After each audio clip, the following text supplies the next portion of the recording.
भी जो छात्र जो मैं यहाँ पढ़ाती थी, अंग्रेज मतलब अमेरिकन स्टूडेंट्स जो पढ़ाती थी, अच्छा। अभी 10 साल पहले वाले बच्चे भी अभी भी आते हैं और मिलते हैं, और अब वो दोस्त जैसे हो गए हैं और वो साथी जैसे हो गए हैं। बिल्कुल वही और हाँ, एक मित्रता आ गई है वो। बिल्कुल और बिल्कुल उसमें बहुत आनंद आता है, मतलब एक मित्रता में एक मैच्योरिटी आ गई इतने समय से। बिल्कुल बिल्कुल। और ना मतलब स्टूडेंट्स के साथ जो संबंध है इस लेवल का, वो फ्रेंडशिप जैसा ही होता है। और गुरु शिष्य दोनों एक दूसरे से बहुत कुछ सीखते हैं। हाँ, ये और बहुत बहुत गहरे प्रेम का रिश्ता होता है। और पर वही है कि उसमें भी एक अनुशासन और रिस्पेक्ट भी कायम रहता है। बिल्कुल। और इतनी ज्यादा पारदर्शिता रहती है और होनी चाहिए गुरु और हाँ, शिष्य के होनी बीच। चाहिए। तो तभी वो पनपता है। और आज जो ट्रेडिशन की बात है, वो भी तो, वो ट्रेडिशन, गुरु शिष्य परंपरा जो है, वो जो परंपरा भारत में है, उससे शिक्षा कितनी रिच होती है, कितना समृद्ध बहुत। है, कितना बिल्कुल। गहरा है।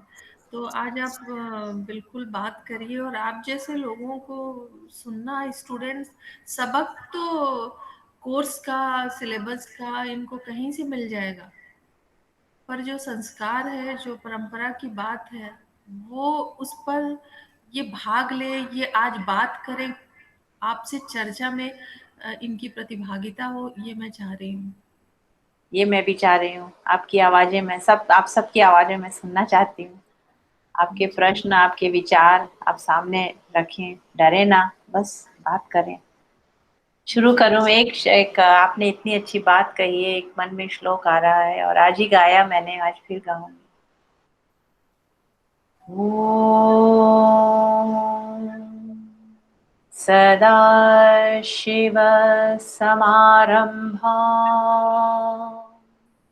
शङ्कराचार्यमध्यमा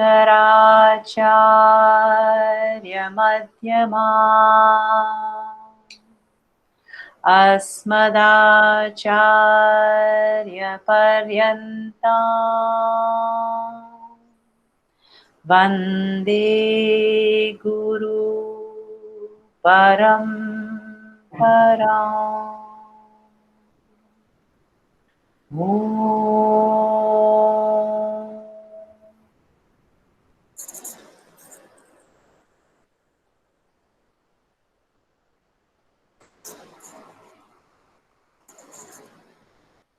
देखिए, आपने इतनी सुंदर बात की और ये श्लोक वही बोलता है। सदा शिव समारंभाम शंकराचार्य मध्यमाम अस्मदाचार्य पर्यंताम वंदे गुरु परंपरा। ये गुरु परंपरा जो है हम लोग की, गुरु शिष्य का जो संबंध है, और जो निरंतर एक भी पीढ़ी नहीं छूटी है बीच में। एक भी पीढ़ी छूट जाए तो ये हम लोग की परंपरा टूट जाए। एक भी पीढ़ी नहीं छूट सकती। ये शिव से, अब जो अपन के एकदम एकदम शुरू के गुरु जो रहे हों, कौन जानता है उनको? उनके नाम कौन है? अनाम अनाम, वो तो बिना नाम के हैं, वो तो केवल गुरु ही बोलेंगे।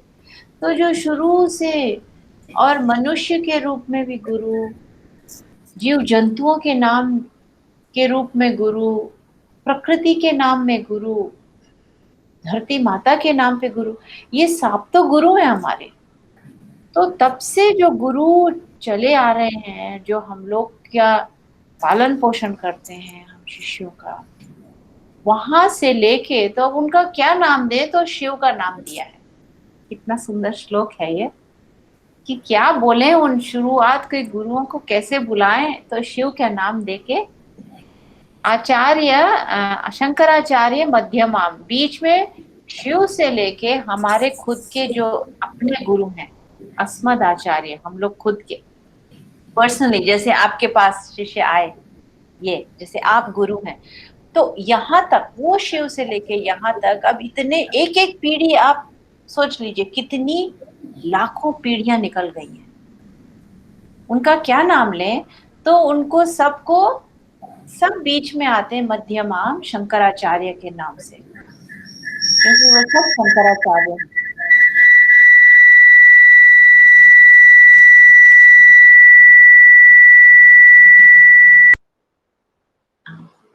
I request all other participants to mute their mics. सभी दूसरे पार्टिसिपेंट्स अपना माइक को म्यूट में रखेंगे प्लीज, और सिस्टम से मोबाइल को थोड़ी दूरी बना के रखिएगा, उसीलिए वो एक हमिंग आता है।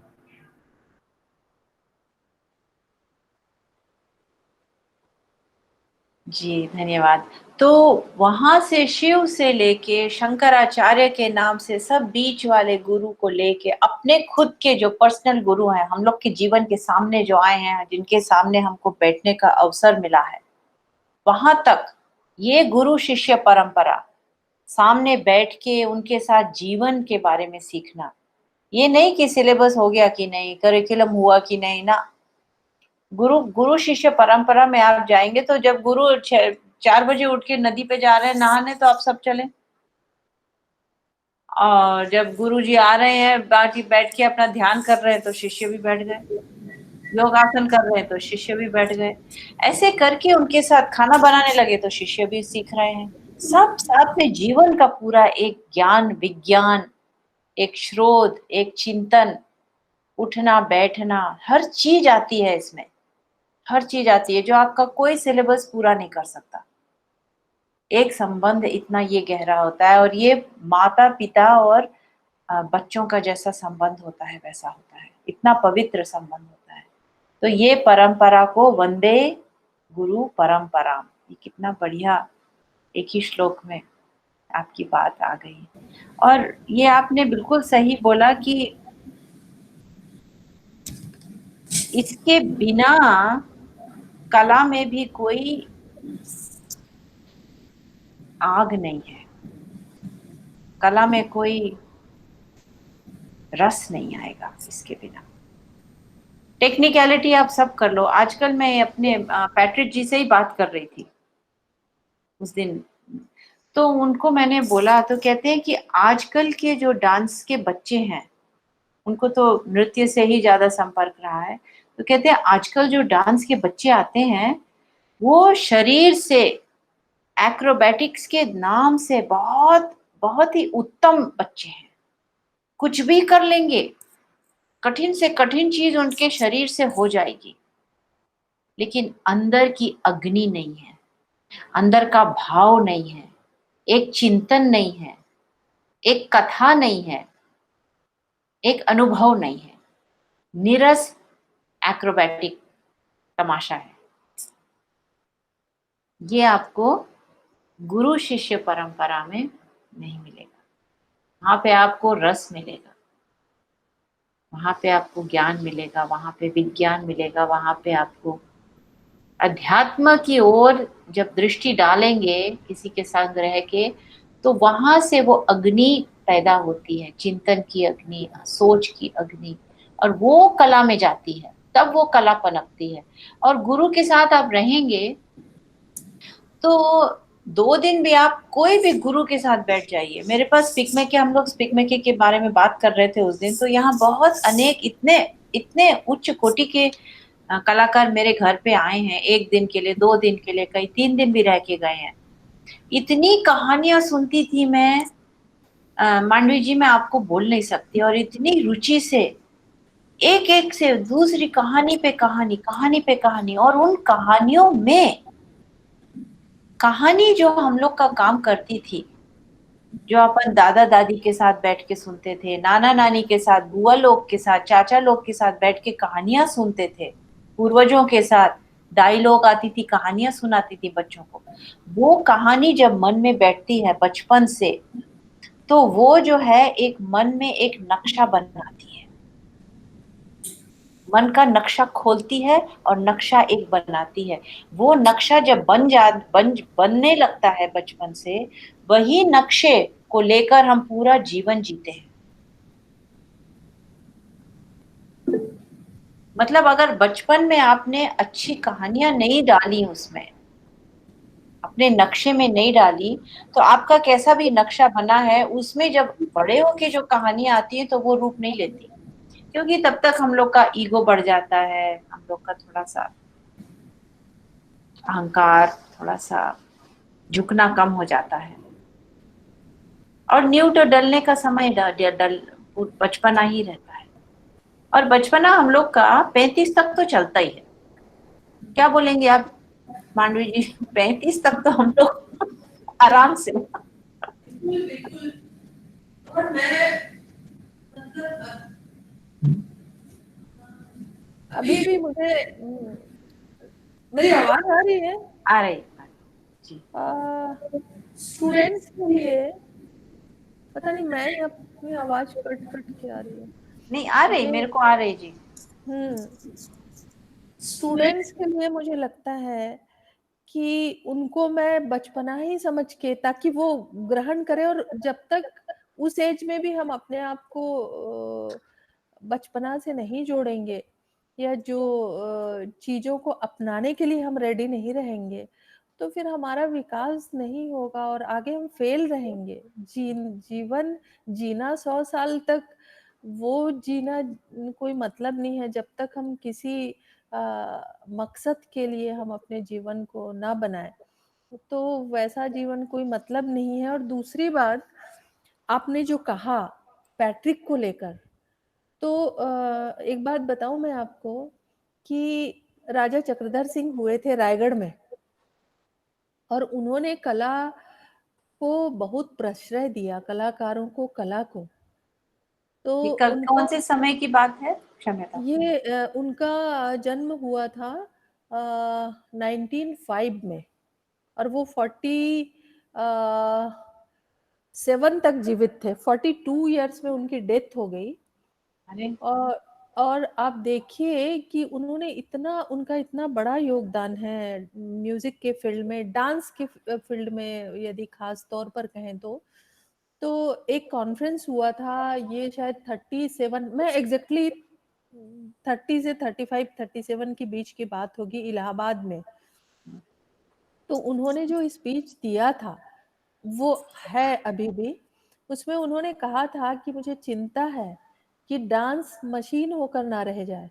अब हाँ देखिए कि कितना जुड़ रहा है जो पैट्रिक ने बात किया। तो उन्होंने कहा कि बिना अर्थ के, उन्होंने मतलब के कहा, अर्थ के यदि डांस ऐसा रहा, लोग भागते रहे, हाथ पैर की मशीनी हरकत रह जाए, और उसमें सिर्फ खूबसूरती को तलाशा जाए, या कसरत को देखा जाए, या और कुछ इस तरीके की बातें हम देखें, तो ये खत्म हो जाएगा। ये उन्होंने अपने स्पीच में कहा था। कितना तो सुंदर। आप, हाँ, कितना मतलब सोचिए, उन्होंने 40s की बात है और ये बात उन्होंने कही थी, और सिर्फ कह के नहीं, 42 साल की उम्र में उन्होंने, कहना चाहिए, रिसर्च बेस्ड जो काम किया। तब घराना तो पनप गया था, पर उन्होंने, उनके राज दरबार में सारे घराने के लोग संगीत के और नृत्य के आए, और वो राजा, चूंकि उनका एजुकेशन इतना अच्छा हुआ था, उनका चिंतन इतना गहरा था कि उन्होंने सबको लेकर वहां काम करवाया, और सबके कामों को देखते हुए उन्होंने ग्रंथ का निर्माण किया। तो ये वही बात है कि उनको लगता था कि आज जो चल रहा है ना, कि रूह तो खत्म हो गई है, आत्मा है क्या, बहुत कम लोगों में है। तो हम म्यूजिक सीख रहे हैं, हम डांस सीख रहे हैं, पर उसके पीछे का जो कारण है, उससे यदि जुड़ जाए तो ये अमर हो जाए हर किसी के लिए। वही बात है। कितने सुंदर, लेकिन आपने भाषा जो जिसका उपयोग किया, कितने सुंदर रूप से आपने बोला, जो मैं प्रयत्न नहीं कर ही पाई। बहुत सुंदर, मशीन ना रह जाए। जी मैम आप लोग बहुत अच्छी बात कर रहे हैं और अच्छे से बहुत हम सबको समझा रहे हैं। मैं बीच में थोड़ा सा समय आपका लूंगा। जी बोलिए, जरूर जरूर। सारे हमारे पास साथ नए प्रतिभागी जुड़े हुए हैं और बहुत सारे यहाँ के पुराने स्टूडेंट्स जुड़े हुए हैं। तो मैं बस एक क्षण में आपका परिचय उनसे करवा दूं और उसके बाद हम लोग ये चर्चा शुरू रखेंगे। तो जो प्रतिभागी आज जुड़ रहे हैं हमारे साथ, मैं उनको बताना चाहता हूँ जो हमारी विषय विशेषज्ञ हैं, जो हमारे स्पीकर हैं, डॉक्टर गीतांजलि तिवारी, वो हमारे साथ लॉरेंस यूएसए से जुड़ी हुई हैं और कैंसस यूनिवर्सिटी की मैम फैकल्टी रही हैं, और स्पीक मेके से मैम बहुत पहले से जुड़ी हुई हैं, बहुत अच्छे से जुड़ी हुई हैं। और मैम ने संगीत में, नृत्य में, दोनों में एक अध्ययन किया है, और साथ ही साथ अमेरिका, यूएसए में, अपने आसपास की जगहों में भारतीय संस्कृति को प्रमोट करने के लिए मैम बहुत काम कर रही हैं। अभी एशियन स्टडीज को लेके भी उन्होंने अपने जब वो यूनिवर्सिटी में थी उन्होंने काफ़ी काम किया है, और अभी संस्कृत चैंटिंग को लेकर, संस्कृत स्टडीज़ को लेकर, संस्कृत में भी आप बहुत काम कर रही हैं मैम। और सबसे अच्छी बात यह है कि आप हमारे साथ इतने सप्ताह से लगातार जुड़ रही हैं।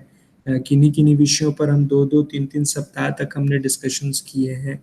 तो ये एक बहुत अच्छी बात रही, और ये एक बहुत अच्छा एक प्रैक्टिस हमने शुरू किया है। मुझे लगता है हमारे विद्यार्थी, हमारे शिक्षक, हम सभी इससे लाभान्वित हो रहे हैं कि हम लगातार आपसे जुड़ रहे हैं। नहीं तो कई बार होता है कि हम शुरू करते हैं, 1-2 बार तक हम जुड़े और उसके बाद वो चीज़ खत्म हो जाती है। तो ऐसा इस वेबिनार के लिए देखने को नहीं मिल रहा है। ये बहुत अच्छी बात है। आपने भी बहुत प्रयास किया है और हम लोग भी लगातार प्रयास कर रहे हैं कि आपसे जुड़ें। अगर वो समय अगले दिन के लिए टल जाए या ये हो जाए, वो सब कुछ तो ठीक है, परंतु हम लगातार जुड़ रहे हैं, ये बहुत अच्छी बात रही है मैम। तो आपको बहुत धन्यवाद है। और आज का जो हमारा विषय है, importance of tradition in arts, परंपरा का कलाओं में महत्व, इस विषय पर हम लोग आज चर्चा करने के लिए जुड़ रहे थे। और आप मैम ने और हमारी ऑनरेबल वाइस चांसलर मैम ने ऑलरेडी इस विषय पर चर्चा शुरू कर दी है, काफ़ी सारी बातचीत हो रही है। तो मैम मैं आपसे ही जानना चाहूँगा, आप बहुत अच्छे से हमें बता रही थी, तो वही चीज मैं जानना चाहूंगा मैम कि ये जो परंपरा है हमारी, ये परंपरा क्या सिर्फ हमको आर्ट फॉर्म्स में, इन द सेंस कि हम म्यूजिक और dance, classical music, classical dance इसी में देखें, या ये परंपरा का महत्व सारी कलाओं के लिए है? ये थोड़ा आप जरूर बताएं मैम। मैं अपना जितना जानती हूँ जरूर बोलूंगी, और मांडवी जी, मेरा मेरा जो भी गलत निकले मुंह से या विचार में कुछ ठीक ना हो, आप बिल्कुल बीच में आके मेरे को बताइएगा, हम सबको बताइएगा। तो जहां तक मैं समझती हूँ, आपका प्रश्न बहुत उचित है कि ये केवल ये 2 कलाओं में है क्या, कि सारी कलाओं में है? मेरा विचार ऐसा है कि ये सारे दुनिया के विषयों के लिए गुरु शिष्य परंपरा है, केवल कलाओं के लिए भी नहीं। अध्यात्म में आप इसके शोध में जाएंगे तो भी वही गुरु शिष्य परंपरा मिलती है आपको। जैसे भक्ति के मार्ग पे जाएंगे तो भी वही गुरु शिष्य परंपरा मिलेगी आपको। आप गणित के मार्ग में जाएंगे तो भी वही आपको गुरु शिष्य परंपरा हम लोग की मिलती थी। अब तो क्या मिलेगी, अब तो बहुत ढूंढना पड़ता है, लेकिन है, बिल्कुल है, बिल्कुल बिल्कुल है, बिल्कुल है। और ऐसा है कि आपको ऐसा ढूंढना पड़ेगा कि मतलब बहुत बहुत ही ढूंढना पड़ेगा पहले वही तो। है। इसको जरूर बताइए, आपकी ढूंढना आज ये नहीं है कि हर जगह हमको सही ट्रेडिशन मिले, सही लोग मिले। आज हमको ढूंढने की जरूरत है, बहुत ये ढूंढने की ये जरूरत है। हाँ हाँ, बिल्कुल, बिल्कुल। और हम लोग को कैसे ढूंढने की आदत हो गई है कि मैं क्या बताऊं, कि अपने आप को भी बिकाऊ समझना है। मतलब मैं यहाँ पे अपनी यूनिवर्सिटी में, जैसा आपने बोला कौस्तुभ जी, कि कैंसस यूनिवर्सिटी में मैं थी, और जब शुरू में मैंने जब साउथ एशियन स्टडीज का प्रोग्राम खोला तो बहुत उसमें मतलब लोगों को बहुत पसंद आया, उनको बहुत अच्छा लगा, बहुत ग्रांट्स भी आए। तो ग्रांट्स के लिए मतलब मीटिंग्स होती थी, भाई किस बच्चे को फुल ग्रांट दिया जाए, किस बच्चे का ट्यूशन पूरा दिया। यहाँ पे तो बहुत मारामारी है ना ट्यूशन के पीछे, मतलब इतने बड़े बड़े डेट में आते हैं स्टूडेंट लोग कि 60 साल तक पहुंच जाएंगे, 70 साल तक पहुंच जाएंगे। उनकी जो कॉलेज की जो डेट है, जो उनका क्या बोलते हैं, उनका जो क्या बोलते हैं हिंदी में डेट को, भूल गई, बैंक के मतलब पैसा तो पैसे पैसा के जो, ऐसा कुछ। हाँ डेट को क्या बोलते हैं, जैसे कि एक उधार पे जो लेते हैं ये लोग, ये सारा इनकी कॉलेज ऋण, हाँ ऋण, इनका जो ऋण रहता है ये इनको कॉलेज ही देता है ज्यादातर, कि आप आइए हमारी यूनिवर्सिटी, आप हमारे यूनिवर्सिटी में एनरोल करिए, आपको इतना खर्चा लगेगा, इतनी लंबी चौड़ी बिल आएगी।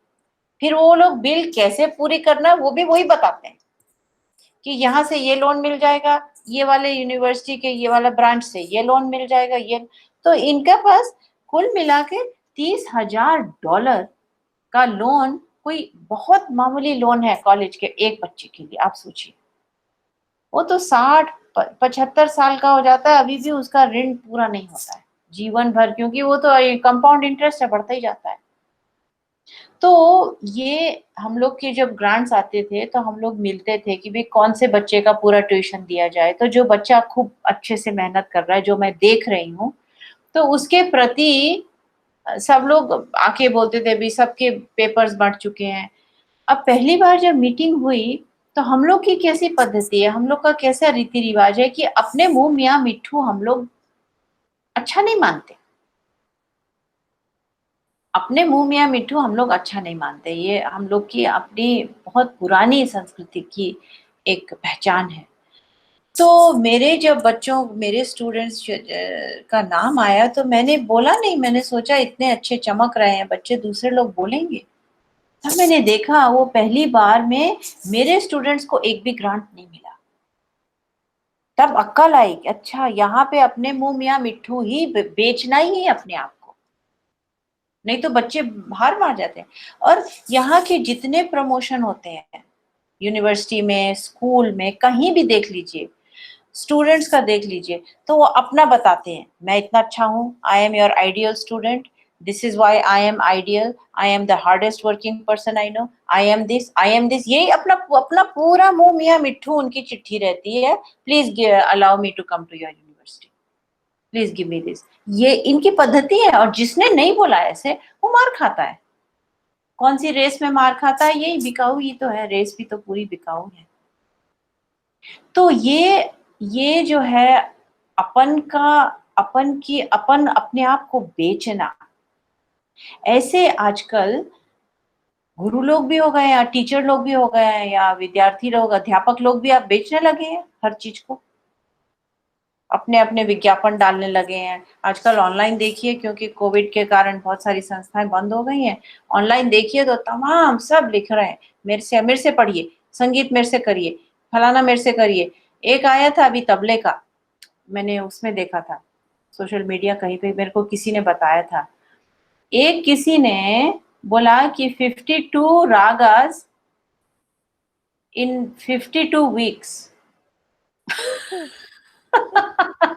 मेरे से सीखिए ऐसा।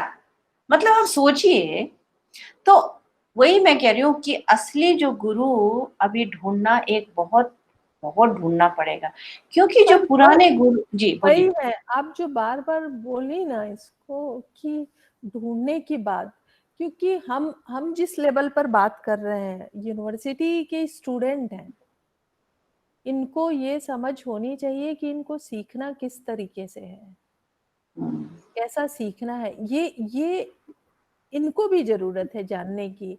या जो आप बिकाऊपन की बात कर रही हैं कि अपने आर्ट को कैसे, आप शोबाजी की बात है कि कैसे दिखाना, कैसे विज्ञापित करना अपनी चीजों को, तो किस हद तक करना, कहाँ नहीं करना, कहाँ करना, ये अब समझदार हैं। ये बाकी चीजों में तो बहुत समझदारी की बात करते हैं, तो इसमें भी जो इनकी सीखने की चीज है, इनका जो सबक है, इनका जो एजुकेशन है, उस पे ये फोकस होके मुझे नहीं दिखते गीतांजलि जी, जो आपको मैं बार बार ला रही हूँ। मैं चाहती हूँ कि आप बार बार आए। बहुत सारे लोग मिलेंगे, आर्टिस्ट मिलेंगे, टीचर मिलेंगे, पर मुझे ऐसा लगता है कि इनको ऐसे अनुभव की जरूरत है, ऐसी चर्चा की जरूरत है। तो ये ढूंढे, ये जाने कि हमको कैसे, किस तरीके से, किनके पास जाना है, और यदि हम जिनके साथ हैं भी तो उनसे हम कितना लें, किस हद तक लें, किसको ना लें, ये सारी समझ इनको होनी चाहिए गीतांजलि जी। तभी तभी ये अपना विकास कर पाएंगे, और अपना, अपने साथ साथ जो ये परंपरा, आज जो हम परंपरा की बात करेंगे, ये इस परंपरा को भी अच्छा रखने के लिए, प्योर रखने के लिए, समृद्ध रखने की भी तो जिम्मेदारी हमारी है। हमारी है, जी बिल्कुल है। और ये ढूंढे तो कैसे, यही एक प्रश्न बार बार आता है मेरे पास। एक मेरी स्टूडेंट दोस्त ने मेरे से एक बार बोला था कि कैसे हम गुरु को पहचाने। तो उसमें मेरा खुद का तो ये अनुभव रहा है कि मेरे जो सबसे उच्च गुरु रहे हैं ध्रुपद में, मेरे को स्पीक मैके के द्वारा जिनसे मेरा संपर्क हुआ था, तो गुरु जो वाकई किसी भी चीज का गुरु है, वो गुरु ही होता है। वो पैसा का भाव कभी नहीं देखेगा। वो जब कोई आएगा उनके पास सीखने कि भी मैं इतना पैसा दे सकती हूँ, आप मेरे को पढ़ाएंगे क्या, अगर पैसे पे विचार गया तो पता नहीं, मेरे हिसाब से, मेरे अनुभव से, जिसने पैसे के साथ तुलना की किसी भी रूप में कि भाई हमारी फीस इतनी है, हमारा ट्यूशन है, आप कितना दे सकते हैं, तो मतलब कला तो एक तरफ रह गई। क्योंकि हम लोग की कहानियां बताती हैं ये बहुत सारी, और ये हम लोग को जो असली गुरु होते हैं ना, ये कहानियां के रूप में हम लोग को सिखाते हैं हर चीज। अब जैसे कहानी, मतलब अब संस्कृत में पढ़ रही हूँ तो मेरे को बहुत सारी कहानियां पढ़ने को मिलती हैं। तो जैसे पहले क्या होता था कि अभी भी मेरे मेरे अपने अनुभव की बात बता रही हूँ। जब मैं उस्ताद या फरीदुद्दीन मोइनुद्दीन डागर के पास गई, वैसे तो स्पीक मैके के द्वारा गई पहले 2 महीने, है ना, तो उनका खर्चा वर्चा जो भी था, स्कॉलरशिप प्रोग्राम था, जैसा भी था, मुझे उसका कोई हिसाब किताब नहीं, मैं तो स्कॉलरशिप पे गई जैसा हुआ। उसके बाद मैं उनके चरणों को पकड़ के मैंने बोला, मैंने कहा आप, मैं आपसे सीखना चाहती हूँ, आप मेरे को स्वीकार करेंगे, मैं सब करूंगी, आप मेरे को 2 महीने से तो जान ही रहे हैं। बहुत खुश हुए, बोले जरूर जरूर तुम करो, मैं चाहता हूं तुम करो। लेकिन हम लोगों के बीच, और पैसे तो थे ही नहीं मेरे पास, कहाँ से आते। हालांकि पापा की तरफ से ले सकती थी, लेकिन मेरे को समझ ही नहीं आया कि ये बात उठाऊं, मेरे मुंह से पैसा निकले कैसे, वो ही नहीं समझ आता था। किससे मैं बोलूं, क्या बोलूं, कैसे करूं इनको, मैं क्या दूं। फिर मैंने वो बात छोड़ ही दी, मेरे से होती नहीं थी वो बात, इतना मतलब अनकंफर्टेबल हो गया था वो बात। तो फिर मैंने छोड़ दिया, बस मैं कहते थे बस तुम आओ और करो। मैंने कहा ठीक है। फिर मैं अपना दिल्ली से ट्रेन पकड़ के, रात की ट्रेन पकड़ के भोपाल, शुरू में भोपाल में थे, बॉम्बे में भी थे, तो दोनों जगह में जाती थी उनके पास। 3 दिन की छुट्टी है, फिर रात की ट्रेन पकड़ के वापस कॉलेज के लिए, फिर वापस उनके पास जाती थी। बहुत महीने, बहुत साल तो मैंने उनको कुछ भी नहीं दे पाई, दिया ही नहीं। पापा पूछते थे बेटा क्या है, कितना मांग रहे हैं, कितना बोलूं, कितना। मैं कहा पापा मैं बात ही नहीं कर पाती, मैं कैसे बात करूं। वहां पे, वहां के जो घर का जो वातावरण है वो इतना शुद्ध है कि उस पैसे का जो रूप है वो सामने ही नहीं खुल रहा था। बात छेड़ूं तो कैसे। तो बहुत साल तो मैंने कुछ भी नहीं दिया। पापा बार बार मेरे को बोले कि बेटा तुम कुछ दे नहीं रही हो और हम भी नहीं दे पा रहे हैं, कैसे करेंगे। मैंने कहा पापा मैं क्या बताऊं, मेरे से बात ही नहीं होती है। और वो, मेरे को लगता है मैं बोलूंगी तो उनको बुरा लगेगा, ऐसा लगता है मेरे को, इसलिए मैं नहीं बोल रही। बहुत साल सीखा मैंने उनसे। फिर जब मैंने अपना नौकरी, मैंने जब पहली नौकरी जब मिली, जब मेरे को पहली तनख्वाह मिली, वो सारी की सारी तनख्वाह उनके चरण में मैं रख आई चुपचाप, कुछ नहीं बोला मैंने। हम्म, बोलने के क्या बोलती, वहीं चुपचाप रख के चली गई, कुछ नहीं बोला मैंने। तो ये एक रहता है कि जितना हम में है, हम मेहनत के रूप में, हम सेवा के रूप में, सेवा बोले तो कला की सेवा के बिल्कुल रूप में समर्पित करें, बिल्कुल। वो कई गुना पैसे से गुरु चाहता है, और वो गुरु पैसे की तरफ नहीं देखेगा। तो ये एक पहचान रहती है, जो पैसे से हट के जीवन जिए, उसमें वो गुरु है, वो भारी है। एक तो ये पहचान है, सबसे बड़ी पहचान है। और उनके साथ रह के चरित्र अपना बढ़ता है, उठना बैठना। अब जैसे एक आपको एक छोटी सी कहानी बताती हूँ। उनके साथ गुरु मेरे को उस्ताद जी बहुत सारी कहानियां बताते थे, लोगों की पहचान कैसा करना। ये भी एक मतलब गुरु से ही सीखा मैंने, उन्हीं से सीखा। तब जैसे एक कहानी है चाणक्य की। अब जैसे चाणक्य तो मंत्री थे, हाँ राजा के मंत्री थे। तो जब एक दफे एक बार ऐसा हुआ कि राजा ने बोला कि अब थोड़ा सा ठंड का मौसम आ रहा है, बहुत सारे कंबल आए हैं, मैं चाहता हूँ चाणक्य जी आप ये कंबल जैसे जैसे प्रजा को चाहिए वैसे वैसे बांटने का काम आप करें। जो आ गया। अब चाणक्य जी अपना जा कैसे रहते थे, इतने मतलब बड़े मंत्री, इतने विद्वान, उनको जो चाहिए किसी चीज की कमी नहीं राजा की तरफ से, लेकिन उनको खुद का कैसे रहना है, एक छोटी सी घास की कुटिया में, राज दरबार से दूर जंगल में, खुद ही अकेले। कहते मेरे को नहीं चाहिए, वो उनका एक घर था यहाँ पे, नहीं मेरे को नहीं चाहिए, मेरे को आपके राज दरबार से कोई मुझे रहना नहीं, मैं जंगल में रहूंगा। एक छोटी सी कुटिया है, वो और उनकी पत्नी रहते थे। कुछ नहीं था, जमीन पे मिट्टी मिट्टी डली, अपना लेप लगा के वहीं पे रात को सोते थे, ठंड में भी। अब इतने सारे कंबल आ गए, तो कुटिया में आधी जगह तो सारे कंबलों ने ले ली। रात को सो गए। उसी रात 4 चोर ने सोचा चलो भैया कंबल तो मिलेंगे, कंबलों की चोरी की जाए। पता चल गए थे, खबर पहुंच गई थी कि भाई कंबल आ गए। तो उन्होंने जब अंदर गए तो देखा कि अरे चाणक्य और उनकी पत्नी दोनों ऐसे ही बिना कंबल के, ठंडी रात, ऐसे ही सो रहे हैं मिट्टी पे, बिना कंबल के सो रहे हैं।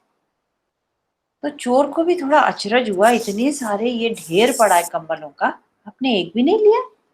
उससे रहा नहीं गया। अब देखिए पुराने जमाने के चोर भी देखिए, वो भी एक क्वालिटी वाले चोर होते थे। उससे रहा नहीं गया, उसने पैर से चाणक्य को हिलाया कि मंत्री जी इतने सारे कंबल हैं, ठंडी रात है, हम लोग सबको ठंड लग रही है, आपने एक भी कंबल नहीं ओढ़ा। चाणक्य जी उठ गए, बोले प्रश्न पूछा आपने? बोले हाँ, मेरे को उत्तर दीजिए, ऐसे कैसे? बोले ये कंबल मेरे लिए थोड़ी है, ये कंबल तो प्रजा में बांटने के लिए है, जिसको जरूरत है वो लेगा, मैं काहे को लूं ये कंबल, ये मेरे लिए नहीं है, मेरे को नहीं चाहिए कंबल।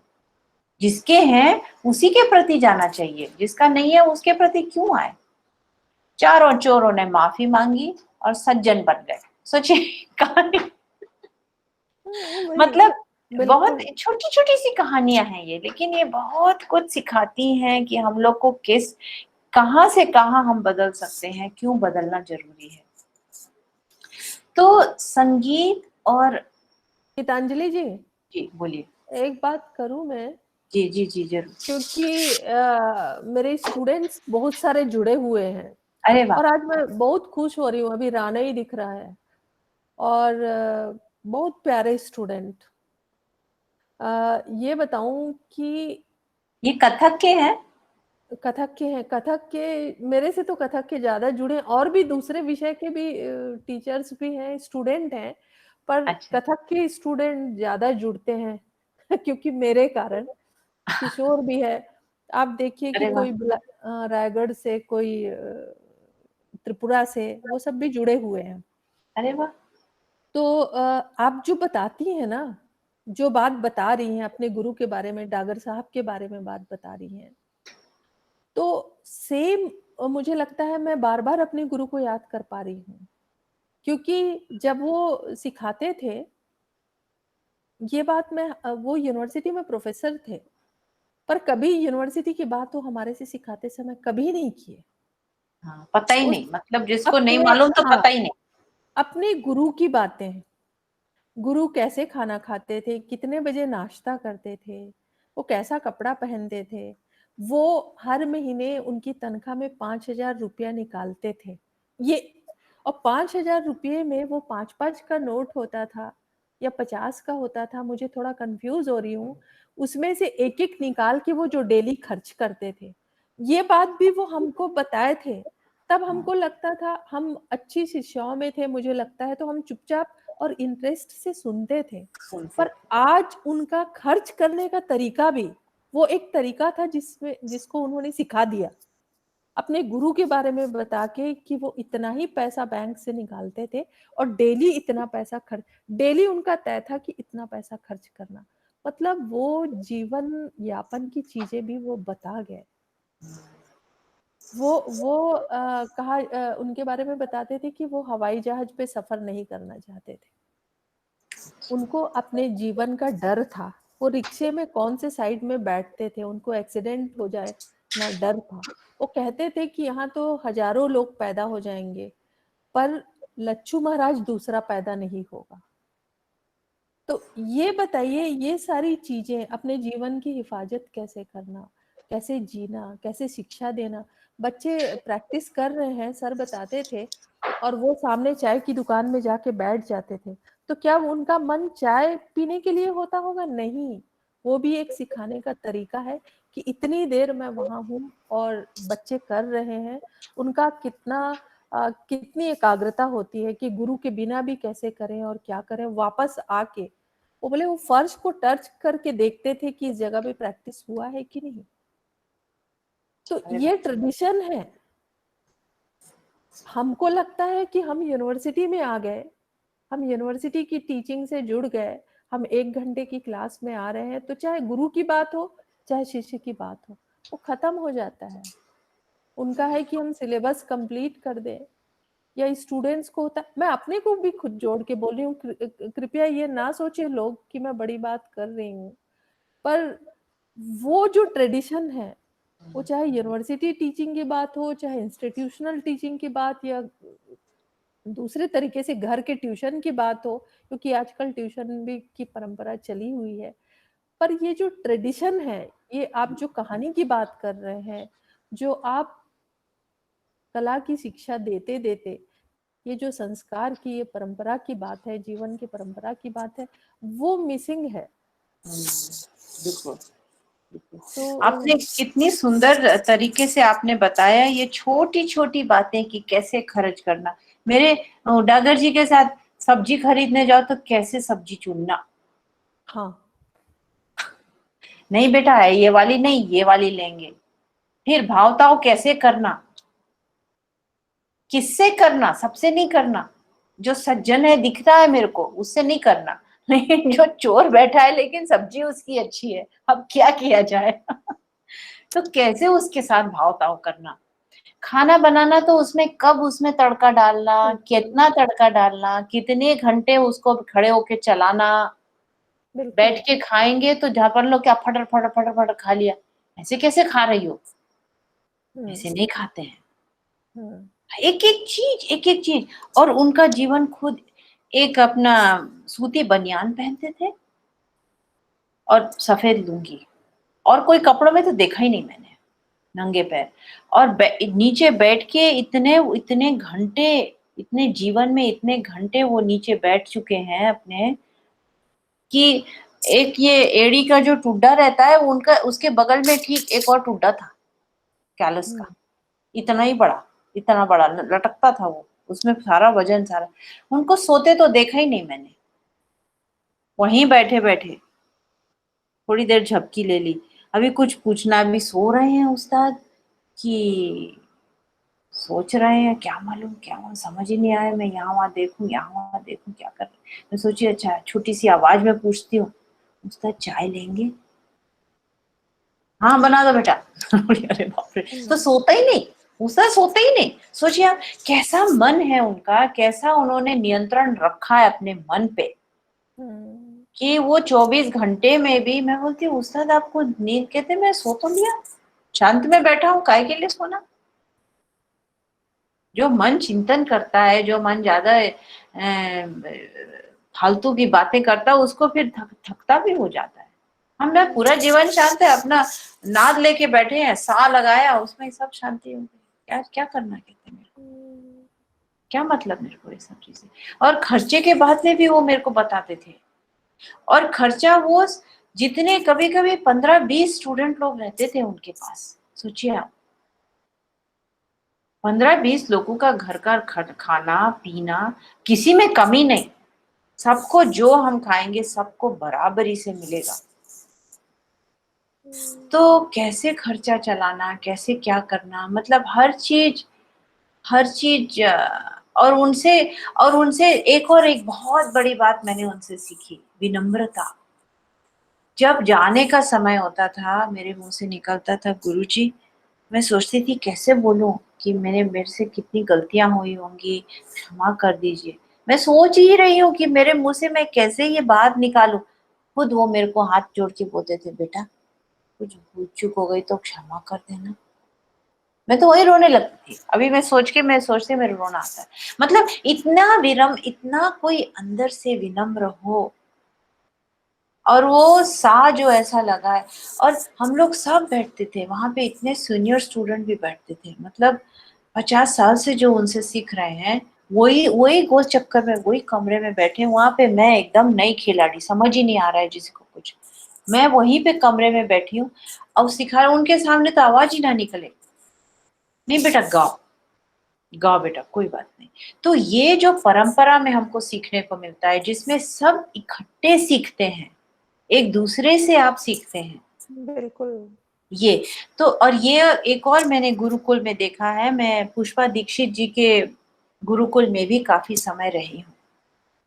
वो संस्कृत व्याकरण के रूप में पाणिनि व्याकरण पढ़ाती हैं, वो अपने ही घर से। उनका घर बहुत छोटा सा है, 30-40 बच्चे रहते हैं उस घर में। सबका खाना पीना, किचन, इतनी सी जगह है, बस वहीं पे बड़े बर्तन, सारा दान से आता है उनको, कहाँ से पैसा बनेगा। तो उनके यहाँ मैंने ये देखा कि जब मैं शुरू में जाती थी तो एक दूसरे को विद्यार्थी सिखाते हैं, जिसको ये बात आ गई, ये विषय, वो उन्हीं के सामने, वो सब देख रही हैं, वो बोलती थी, हाँ बेटा ये इसको, ये गीतांजलि को आप ये सिखा देना, तो वो मेरे को वो सिखा देता। फिर मैं देखती थी कि किसी और को कोई और सिखा रहा है, किसी और को, तो अपन में हम लोग सब एक दूसरे के साथी भी थे, और एक दूसरे के गुरु भी थोड़े बहुत ही थे, एक दूसरे के शिष्य भी थे, और एक दूसरे का हम लोग सदस्य थे एक परिवार में। और कुछ भी सीखना हो तो एक श्लोक बहुत सुंदर है संस्कृत में, जो बोलता है कि हम लोग अपने गुरु से केवल 25% ज्ञान ले पाते हैं। बहुत सही। 25% हम लेते हैं, अगला 25 कहाँ से आता है? अपने साथियों से आता है, जो अपन के साथ सीख रहे हैं, क्लासमेट्स, अपने क्लासमेट्स है ना, वो भी प्रश्न करेंगे, किसी और ने वो पूछा, हाँ मैं भी यही सोच रही थी। कितनी बार ऐसा होता है, बिल्कुल। किसी ने कुछ पूछा नहीं कि हाँ मैं भी यही सोच रही थी, अच्छा हुआ तुमने पूछ लिया। 50% हुआ, अगला 25 आता है अपने स्वयं चिंतन से। बिना चिंतन के आप कहीं आगे जा ही नहीं सकते। बिल्कुल सही। और आखिरी का 25 कहाँ से आता है? कालेन, समय से। तभी मैं आपको बोला 35 तो आप बचपना ही सोचो, फिर वो धीरे धीरे जब पकता है फल, हम लोग का फल बहुत धीरे धीरे पकता है, और अक्सर बिना पके ही खत्म हो जाता है। बिल्कुल बिल्कुल। तो ये कितनी सुंदर सुंदर चीजें हमको अपने गुरुओं से मिलती हैं। और ये परंपरा जो है आमने सामने बैठने की, क्लासरूम का टाइम नहीं होता था कभी कि भाई 9 बज गए चलो भाई क्लास लगाओ ना, कोई समय की पाबंदी नहीं।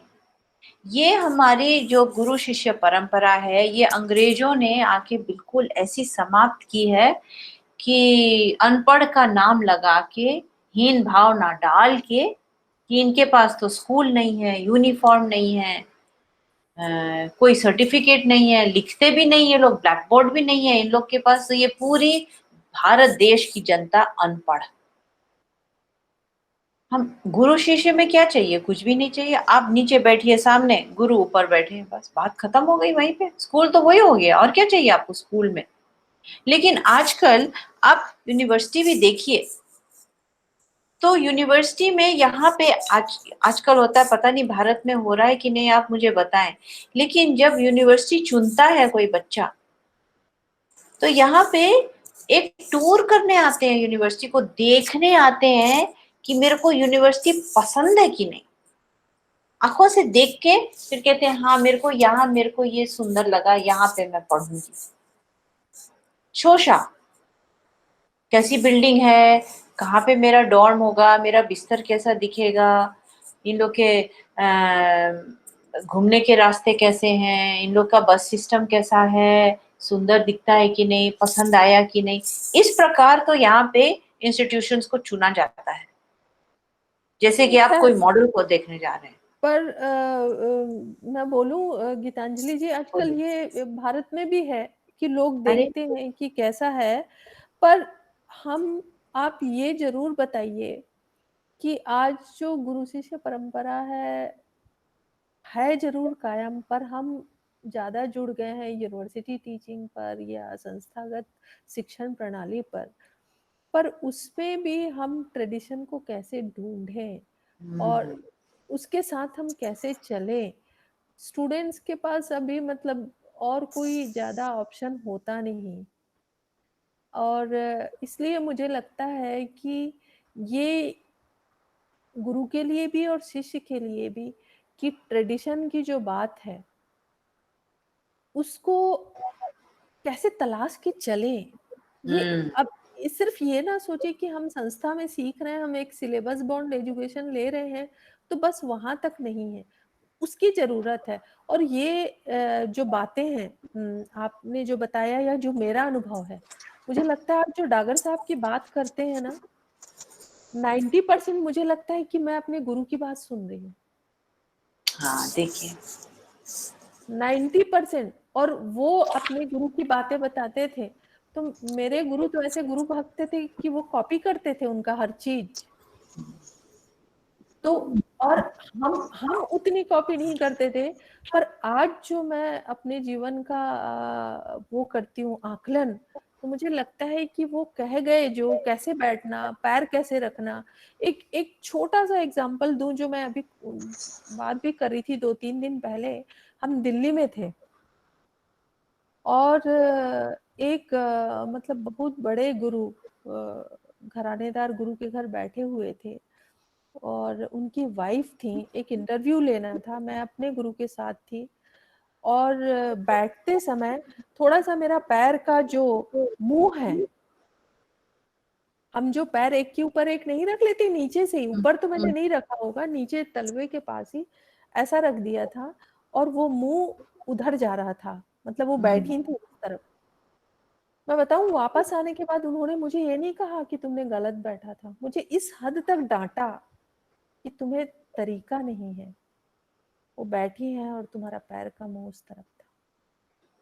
मुझे बिल्कुल बुरा नहीं लगा था, मैंने वो डांट सारा सुना था, पर वो आज तक सबक है कि कैसे बैठना है। कोई हमारे से बड़ा या कोई ऐसा बैठा है तो हमको कितने तरीके से बैठना चाहिए, ये भी तो शिक्षा दी उन्होंने। तो ये बता रही हूँ, जो वो बातें याद आ रही हैं, लोगों को लग रहा होगा भले ही, या पता नहीं, मेरे स्टूडेंट तो खैर समझ रहे होंगे। बाकी और बात करूं तो ये सारी चीजें भी मैंने ना सीखा, मैं मेरे में नहीं था, मेरे में कुछ नहीं था। आज मैं जो भी हूँ उन लोगों के कारण। वो एक गुरु जो चले गए, पर उनकी सबक जब तक जिंदा रहूंगी रहेगा। और अभी जो गुरु हैं वो भी सेम सेम, पहले पूछते हैं कि कैसी हो। तो लगता है कि ये जो संबंध है दोनों तरफ से होता है, और संस्थागत शिक्षण प्रणाली में भी जो परंपरा है उसको हम कैसे अपनाएं, वो जरूरी है आज जानने के लिए। ये प्रश्न आपने जो बहुत प्रैक्टिकल, बहुत उचित प्रश्न है ये। और यही जैसे आजकल जितने विद्यार्थी यहाँ पे हैं सब यूनिवर्सिटी से ही तो जुड़े हैं, तभी तो हम लोग सब आज बैठे हैं। तो बिल्कुल कैसे हम ये संस्था के रूप में ही, संस्था के स्ट्रक्चर के अंदर हम ये कैसे ढूंढें, कहाँ मिले, कैसे करें। तो इसका ये बहुत उचित प्रश्न है और इसका अर्थ, उसका उत्तर तो मेरे को अपना खुद का अनुभव ही बताऊंगी। जैसे अब मैं जब इस देश आई तो मेरे यूनिवर्सिटी में जो मेरे जो पीएचडी के एडवाइजर थे, वो उनसे पहली बार मेरी मुलाकात हुई और उनके साथ मेरे को एक बहुत अच्छा एक मेरे को लगा कि ये बहुत, इनमें कुछ एक बहुत ऊंची चीजें हैं, ऐसा मेरे को अनुभव हुआ उनसे हर बार बात करके। उनकी पत्नी से भी हर बार मैं जितनी बार मिलती थी, और वो पूरा रोज 1 घंटा, ये अमेरिकन अमेरिकन है जिनकी बात कर रही हूँ मैं, रोज 1 घंटा ध्यान करते थे कम से बताइए कम। हाँ, बताइए। कहते थे। और कहते थे, मैं कहती थी मेरे को कैसे मालूम आपने ध्यान खत्म कर लिया कि मैं दरवाजे पे आपके खटकाऊं कि नहीं खटकाऊं। तो बोलते थे कि जब तुमको हल्के से खटकाने के बाद कुछ हिलता दिखेगा, मतलब मैं ध्यान हो गया। खटकाओ और वहां कुछ ना हो, मतलब मैं ध्यान में हूँ, अपने आप समझ जाओ। वो खुद ही मेरे को बताते थे। तो लेकिन वो संबंध फिर हम लोग का खैर क्लास में तो था ही।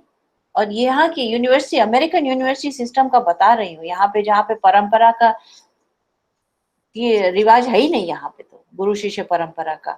लेकिन उनके साथ मेरा जो उठना बैठना हुआ, फिर उन्होंने मेरे को अपने घर बुलाना शुरू किया, अपनी पत्नी, उनके बच्चे थे, सबसे मिलना। फिर मैंने उनको अपने घर पे खाने पे बुलाना शुरू किया। हालांकि मेरे पास 4 ही बर्तन थे। मैं बोलती थी कि अपनी प्लेट प्लीज लेके आइए, मेरे पास है ही नहीं बर्तन। अब स्टूडेंट थी या इंडिया से गई थी, 4 कपड़े लेके गई थी और वहां पे जो पैसे तो थे नहीं। लिख बोलती थी कि भाई जो जो आएंगे थोड़ा अपनी प्लेट में खाना तो बना दूंगी, लेकिन एक प्लेट अपना, फोर्क और नैपकिन अपना प्लीज लेके आना, मेरे पास है नहीं। तो ऐसे करके वो आते थे। और लेकिन हम लोग का संबंध अभी तक है, मतलब ये 24 साल का हो गया है और मैं उनको पिता समान ही मानती हूँ। और वो जो, तो ये कैसे हम संस्था के अंदर भी लाएं, तो वो ऐसे होगा कि आपको अगर किसी से प्रेरणा हरदम मिलती हो, ये एक गुरु की पहचान है। ये नहीं कि तारीफ मिलती हो, मैं तारीफ की बात नहीं कर रही, बिल्कुल सही। मैं क्या बोल रही हूँ, प्रेरणा मिलती हो, एक बहुत गहरे रूप से निकलती है वो, उसको पहचानना और अपने आप को यही सोचना कि हाँ देखो ये एक प्रेरणा है। उनकी आलोचना भी हमको प्रेरित करती है, जैसे आपने उदाहरण दिया, वो एक प्रेरणा है। तो जिस इंसान से हमको सर्वदा प्रेरणा ही मिले, तो उनके प्रति एक भक्ति होनी चाहिए। वो भक्ति आप संस्था के रूप में ही आप में पैदा होएगी, और उसको आप रोकिए मत, दिखेगी वो भक्ति को आने दीजिए, सामने लाइए, उसको सेवा करिए। उनके घर जब भी खाने जाते थे, बहुत सारे स्टूडेंट्स को बुलाते थे और सबका खाना वाना करवाती थी मैं। जितना अपन को तो, जैसे अपन के हम लोग को पता ही है, भारतीय खासकर महिलाएं, लड़कियां तो आते ही साथ क्या करना, झाड़ू भी लगवा दूं, ये भी कर दूं, बर्तन भी धो दूं, ये भी। एक एक बर्तन चमकता हुआ जब तक नहीं होता था, मैं छोड़ती नहीं थी पार्टी। वो बोलते थे कि गीता, एक तुम अकेली यहाँ कर रही हो, वहां 50 लोग बैठे हैं, एक भी नहीं आ रहा है तुम्हारी मदद करने, और कोई भी पार्टी में नहीं आया है मदद करने, हरदम तुम ही करती हो, क्यों करती हो? मैं बोली मेरे को अच्छा लगता है, ये मेरा धर्म है, ये मेरे को संस्कार मिले हैं, और आपको भी तो अच्छा ही लगता है ना। हंसने लगे क्योंकि उनको मानने पड़ेंगे बर्तन, सीधी बात है वो तो, और करते हैं, यहाँ के लोग तो करते ही हैं। जी तो मैम, जी बोलिए। वो ये जो बात आप कह रही थी मैम कि जो आपने किया, 50 लोग बैठे हुए थे और आपने किया, ये चीज भी मुझे लगता है कि जो, क्योंकि हमारे जो प्रश्न आए एक दो, वो प्रश्न वही थे कि संस्थागत टीचिंग में या संस्थागत शिक्षण में उस परंपरा को हम कैसे डेवलप कर सकते हैं। तो ऑफ कोर्स जो आपने वो बात कही मैम, वो बहुत ज्यादा जरूरी थी कि हम क्या इनिशिएटिव लेते हैं। जो गुरु, मेरे मेरे जो सुपरवाइजर थे वो तो काफी यंग हैं, उसके वो एक मित्रवती थे, तो वो मुझसे हमेशा ये चीज कहते थे कि सिर्फ एक स्टूडेंट को अच्छा गुरु नहीं चाहिए, गुरु को भी एक अच्छा स्टूडेंट चाहिए। It's a thing that is wise वर्सा, अच्छा गुरु और अच्छा शिष्य दोनों मिलना चाहिए। तो उसी से वो परंपरा जो है वो स्थापित हो सकती है कहीं ना कहीं, मुझे ऐसा लगता है, क्योंकि हम गुरु से सिर्फ सिलेबस या टीचिंग वो चीज नहीं सीखते, हम शायद कहीं ना कहीं जो जीवन के सिद्धांत है, प्रिंसिपल्स ऑफ लाइफ है, वो गुरु हमको जाने अनजाने में सिखा जाते हैं। हम लोग बहुत तो छोटे, मतलब अभी मैं क्या ही पढ़ा रहा हूँ, मगर कई बार पढ़ाते समय ये लगता है कि मैंने शायद अपने टीचर के जैसे अभी इन स्टूडेंट्स को बता दिया। तो कहीं ना कहीं वो ट्रेडिशन हमारे अंदर रहता है, बट हमारे अंदर वो भावना होनी चाहिए। तो ये विद्यार्थियों के लिए भी बहुत ज्यादा जरूरी है कि वो उस परंपरा को समझें और वो परंपरा अपने अंदर डेवलप करें। आपने बहुत बहुत मुख्य बात बोली कि इनिशिएटिव जो है, आजकल आजकल के जो वातावरण में, संस्था में जो अध्यापक पढ़ा रहे हैं, गुरु लोग पढ़ा रहे हैं, वो भी थोड़ा डर के चल रहे हैं, क्योंकि उन पे नाम आ जाता है, भाई इसने इतने करीब कैसे हैं आप लोग, जी उसपे भी जी नाम पड़ता है, तो डर डर के वो ढूंढ जरूर रहे हैं। हर गुरु एक अच्छा, एक नहीं, वो मुश्किल से मिलते हैं अच्छे स्टूडेंट, बहुत मुश्किल से मिलते हैं, उनको बहुत तलाश में रहते हैं हर गुरु। लेकिन वो डर डर के, कोई अच्छा दिख भी रहा है तो उससे वो सोचते हैं पता नहीं इसको रुचि है कि नहीं, इसको करना है कि, मेरे को तो इसमें बहुत पोटेंशियल दिख रहा है, लेकिन ये बच्चे अपनी तरफ से थोड़ा आगे बढ़े तब तो मैं उसको बोलूं, मैं बोलूं और ये बुरा मान जाए बिल्कुल कि भाई ये बहुत एडवांस्ड है टीचर, ये ज्यादा एडवांस कर रहा है, पता नहीं ये मेरे को इससे मेरे को क्या चाहिए। अभी ऐसे भी लोग हैं हम लोगों में, दोनों तरफ से बचना है। तो इनिशिएटिव कैसे लेना है। अब जैसे मैं घर में खाना बनाती थी तो थोड़ा सा मैं लेके जाती थी कि भाई उनको डॉक्टर भी बोलती थी, डॉक्टर भी आप और होप एक बार घर घर जाके ट्राई करिएगा, पसंद आया क्या। छोटी सी बात है, छोटी सी बात। उनके घर देख गई, देखा तो अरे कई दिनों से कमरा साफ नहीं है, चुपचाप जाके साफ कर दिया। नीचे पार्टी में सब लोग बैठे, अपन ऊपर चुपचाप जाके साफ कर दिया। ये भक्ति है भाई। अगर आप भगवान को मानते हैं तो आपको नहीं लगेगा अभी चलो पूजा साफ कर दे, थोड़ा सा किसी के भी घर में हो, एक कपड़ा से साफ कर दे। ये छोटी छोटी पर चीज। देखिए गीतांजलि जी, कौस्तुभ इसके बाद जरूर क्वेश्चन की बात कर लेना, क्योंकि नहीं तो मैं तो बात ही करते रह जाऊंगी कि ये जो बात आप कह रही हैं कि चलो कमरे है ना, तो आज स्टूडेंट्स को देखती हूँ मैं कि क्लास में है पर क्लास गंदा है, तो वो क्लास को यदि साफ कर दिए, छोटी सी बात है, छोटी सी बात है, ये यही तो संस्कार है। तो वो चीजें नहीं हो रही है, वो नहीं हो रही है। तो हम बस, हमको लग रहा है कि हम मतलब डिग्री ले लें और हम अच्छा गा लें, पर जो ट्रेडिशन है वो छूट रहा है। तो जैसा राजा चक्रधर सिंह की भी बात कह रही थी मैं कि वो चिंतित थे। तो ये जो परंपरा, जो इतनी शुद्ध परंपरा है, इतनी खूबसूरत है और इतना मतलब शांति देने वाला है, सुख देने वाला है, सुकून देने वाला है, सिर्फ पैसे ही नहीं देगा, हमारे जीवन को सफल करेगा, उसको पहचाने वो, चाहे वो संस्था में पढ़ रहे हैं, चाहे वो परंपरा के अनुसार पढ़ रहे हैं, तो उसको बस जाने, पता नहीं स्टूडेंट की एज अभी ऐसी है कि हो सकता है बहुत अच्छे से अभी नहीं समझ पा रहे होंगे, पर ये जागरूक होने की जरूरत है। ये- बिल्कुल बिल्कुल, आपने बिल्कुल सही बोला। और ये अपने अंदर से नेचुरल होना चाहिए, सच्चा बिल्कुल। होना चाहिए। बनावटी नहीं कर सकते आप कि भी चलो मैंने पिछले साल तो मैंने 3 बार इनका घर साफ किया, मेरे ग्रेड भी अच्छे नहीं किए, है ना। आप भावताव नहीं कर सकते। ये अकाउंट की किताब नहीं है, अकाउंटिंग नहीं कर सकते। ये तो भक्ति है, बिल्कुल। ये भक्ति। और छोटे छोटे काम से लेके बड़े बड़े काम आप बस करते जाएं और बिना सोचे कि मैंने ये किया है। तो ये जो छोटे छोटे से काम आप करते जाएं और कला के प्रति करें, कला में करें, जो भी आप पढ़ रहे हैं उनसे उसमें भी करें। ये नहीं कि खाली सेवा में जा रहा है सारा समय। लेकिन ये छोटी छोटी चीजें है ना, ये एक गुरु को दिखाती हैं आपके संस्कार, ये दिखाती हैं। और गुरु को दिखता भी है कि जो अकाउंटिंग सोच के कर रहा है कि भी मैंने तो कल का बर्तन साफ किए थे और आज तो किसी ने नहीं किए, और मेरे को तो उन्होंने शाबाश भी नहीं बोला, उल्टा उसको ज्यादा नंबर दे दिया पेपर में। ये जिसने जिसके विचार में आए ना, वही चीज बाहर दिखती है। गुरु गुरु सब पहचानते हैं। मैम, दो तीन सवाल हैं जो कि बिल्कुल एक दूसरे से जुड़े हुए हैं, तो इसलिए मैं तीनों सवाल रख देता हूं। उसके बाद आप अपनी बात रखिएगा और फिर हम समापन करेंगे इसका। एक सवाल ऋचा पूछ रही हैं कि हमने खैरागढ़ में जिस तरह से सीखा, उसे महाविद्यालयों की शिक्षण पद्धति में परंपरा और गुणवत्ता बनाए रखना कठिन हो जाता है। निश्चित समय पर सिलेबस पूरा करने का लक्ष्य हो जाता है, उससे स्वयं को पूर्णता महसूस नहीं मिलती।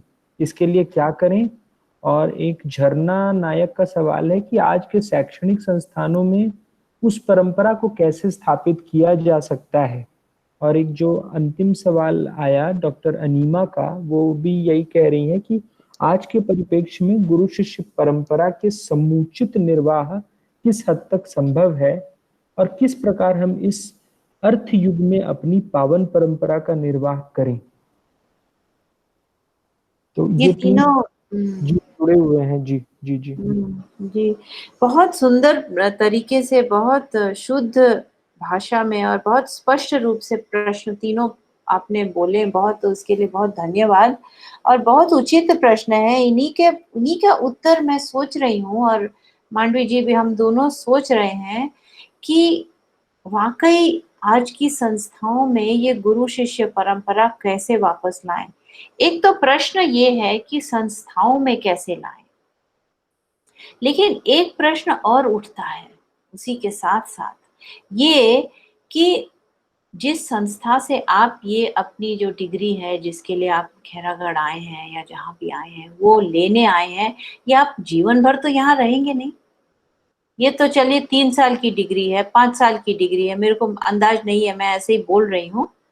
2 साल की डिग्री है। जिस डिग्री के लिए आप आए, तो इसमें आप अपनी तरफ से इनिशिएटिव लेके, जो आपको इसके लिए आप अपना शोध, आप अपने आप को जिसमें बढ़ पाए वो कर सकते हैं, संस्था रूपी स्ट्रक्चर में करिए। लेकिन जीवन तो अभी और आगे भी है ना, और ये आगे जीवन में आपको जरूरी थोड़ी कि जीवन भर कोई संस्था के साथ जुड़े रहना है। जिसको जुड़े रहना है वो भी एक एक रास्ता है, लेकिन ज्यादातर हम लोग एक यूनिवर्सिटी पढ़ के हम लोग निकल जाते हैं, आगे अपना जीवन चलाते हैं। तो आप ये ये जो आपकी जो ढूंढने की आंखें हैं ना, वो खुले रखें। बहुत अच्छा। क्योंकि शादी, लड़कियों की शादी हो जाएगी अक्सर, अब कहाँ उनका ससुराल है, कहाँ रहना है, कुछ नहीं पता, अक्सर नहीं पता रहता है। लेकिन जब आपको ये आंखें खुली रखने की, भी चलो मैं खैरागढ़ से बहुत दूर चली गई, मैं यहाँ किसी को नहीं जानती, आंखें खुली रखने से आपको जरूर मिलेगा। अभी भी भारत देश में बहुत अच्छे अच्छे गुरु हर विषय के हैं हैं। पेड़ के बहुत नीचे कोई बैठा होगा बाबा, क्या गाएंगे देखना। बहुत सही। कोई संस्था नहीं, कोई डिग्री नहीं, कोई परिवार नहीं, कोई स्कूल नहीं, पेड़ के नीचे बैठे हैं बाबा, वही गुरु। तो ये आंखें खुली रखना, और आंखें खुली रखना न केवल एक गुरु को ढूंढने की जहां भी आप रहें, स्थापित हो जाएं, लेकिन संस्था के अंदर भी कौन, जैसे मांडवी जी हैं, अगर आप इनसे सीखते हैं तो आप इनसे एक संबंध कैसे बना के रखें, कैसे इसको पवित्र संबंध को हम अपनी तरफ से विनम्रता पूर्वक एक शागिर्द के रूप में क्या क्या कर सकते हैं। ये भी एक आंख खुली, आप ही को खोलनी है अपनी आंख, कोई बताएगा नहीं आपको कहाँ पे क्या बोलना, कहाँ पे कैसे बैठना, कहाँ पे क्या करना, किस चीज से मदद मिलती है, किस चीज से उनको संतुष्टि होती है कि भाई हाँ ये शागिर्द जो है इस तैयार हो रहा है। ये और बहुत गीतांजलि जी, आपकी बात मुझे लगता है कि 2-3 सप्ताह पहले वाले वेबिनार पे आपने कहा होगा कि हम खुद अपने गुरु हैं, हम खुद, आप बताइए, जरूरत ही नहीं है। हम कला में अनुशासन से हम वहां पहुंच जाए, हम खुद का सम्मान करना सीखें, हम खुद से जाने कि अच्छा क्या है बुरा क्या है। आपका ही, आपने जो इतनी बड़ी बात कही थी ना, सब कुछ मैं हूँ, मैं ही भगवान हूँ, मैं ही गुरु हूँ, मैं ही सब कुछ हूँ। तो कितना वो मुझे लगता है कि वो वही सब कुछ है। उसके बाद ही आप सामने वाले गुरु का सम्मान करेंगे, या उस आर्ट का करेंगे, या उसको निभा पाएंगे। तो कला ऐसी चीज है, इतना बड़ा धन है, इतना इतना कीमती है, उसको थोड़ा सा भी पालें, पूरा तो कोई नहीं पाता, और अच्छे से पालें, चाहे उसमें हम 10 रुपया पाए पर सही पाए, अच्छी कमाई से पाए उसको, तो हो गया, जीवन धन्य हो गया। पता नहीं ये बच्चों तक कैसे पहुंच रहा है मुझे नहीं मालूम, पर आपने जो कहा ना, आँख खुला रखना है, देखना है, ये बहुत बड़ी बात है, इसको समझ जाए बस तो हो गया, और क्या। जी जी जी जी। हाँ बोलिए। जी। तो मैम लगभग सवालों के जवाब जो हैं वो आपने दिए, और मुझे लगता है कि ये टॉपिक अपने आप में इतना बृहद है, इतना बड़ा है, इस पर जितनी बात की जाए कम है। मेरे तो सुपरवाइजर कहा करते थे कि ये मत सोचना कि मैं सब जानता हूँ, और ये किसी रिसर्च स्कॉलर को नहीं सोचना चाहिए कि वो उसका गाइड जो है वो सब जानता है और वो उसके लिए सब कुछ कर देगा। ये बहुत सही, ये गुड। तुम्हारे ऊपर है कि तुम कितना निकाल सकते हो मुझसे। इसलिए ये ज्यादा जरूरी है कि तुम कितने एक्टिव हो। तो वो जो आंखें खुली रखने की आप बात कर रही मैम, तो वही चीज मुझे ध्यान आती है कि तुम आंखें खुली रखोगे, तुम अगर अवेयर रहोगे चीजों से, तो तुम तो निकाल ही पाओगे कि कितना कुछ है या क्या, कैसे जुड़ सकते हो ये सारा कुछ।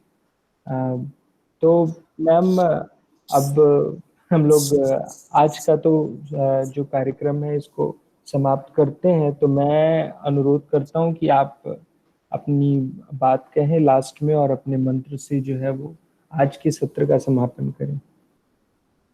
आप दोनों ने बहुत बहुत ही मीठी और बहुत उचित बात बोली। एक तो ये जैसे मांडवी जी ने बोला कि गुरु तो हम स्वयं हैं, और जो ये मान के चलेगा कि जो मेरे सबसे भीतर की आवाज है उससे बड़ा गुरु कोई नहीं, वही गुरु है, तो वो जो अपने सबसे भीतर की स्वामी की, जो अपने अंदर स्वामी की आवाज जो सुन के आगे बढ़ेगा जीवन में, उसको गुरु ढूंढ लेगा।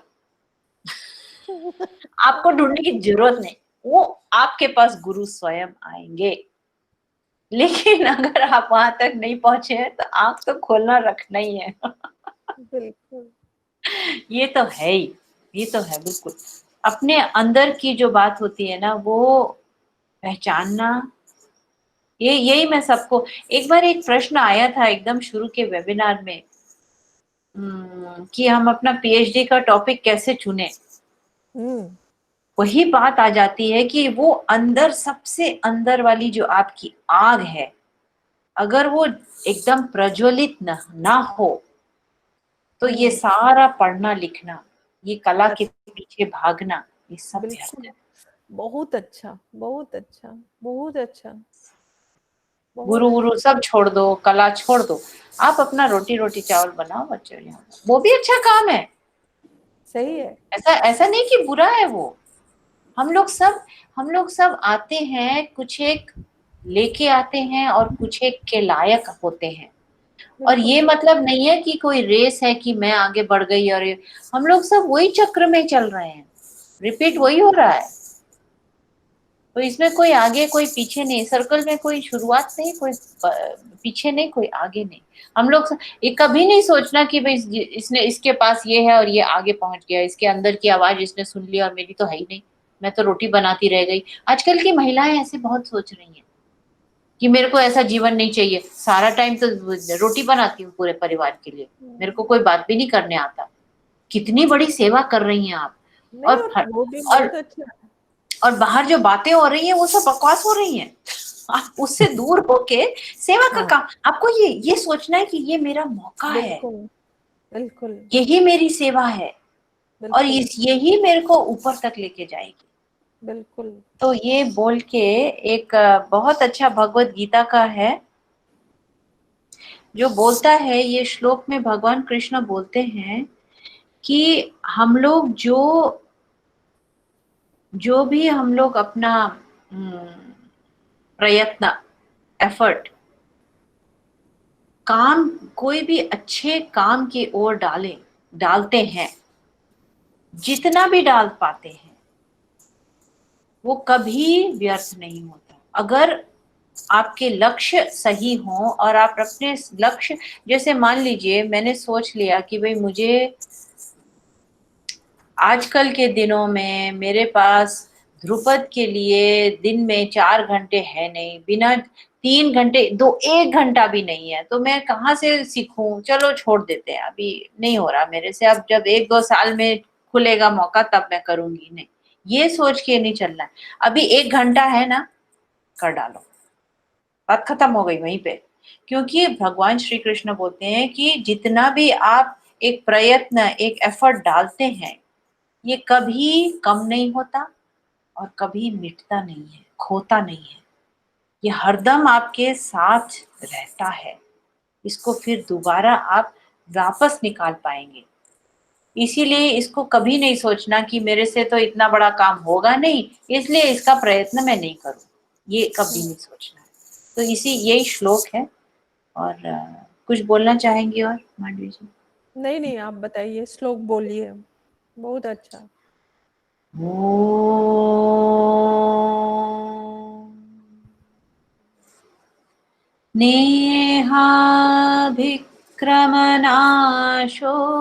नेहाभिक्रमनाशोऽस्ति प्रत्यवायो न वेद्यते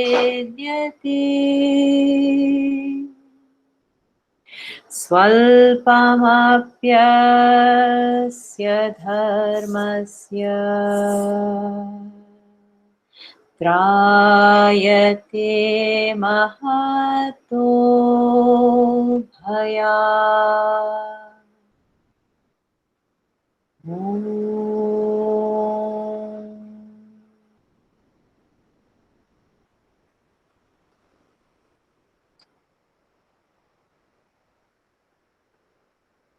ये है दूसरे अध्याय का 40वां श्लोक, कभी किसी को पढ़ना हो।